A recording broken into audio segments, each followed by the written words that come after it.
Provence, and behind you I guess, you can see my Discovery 2, which just lost one of its air springs. So I'm going to say something that's kind of caught me out a bit on this, so I'm going to flip the camera around. Well, actually I'll do another film and flip the camera around to explain what to look for. Right, here's the old air spring. It had a screw-in connector like this.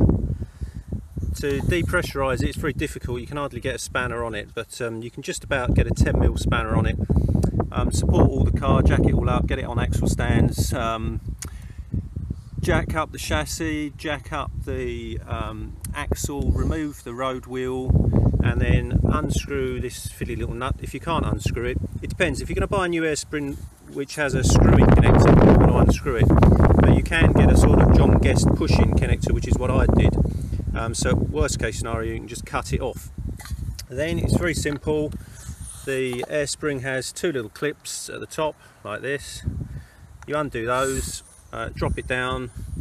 It's got a keyway on the bottom, twist it anti-clockwise and pull the whole thing out. Then refitting it is the exact opposite. Now this is where it becomes a little bit interesting.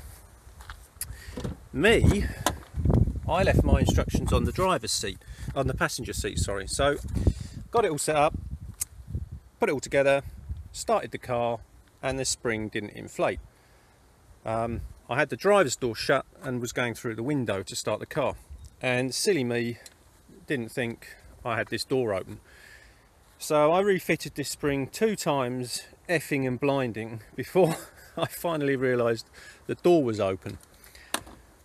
You need the door shut to run the air suspension.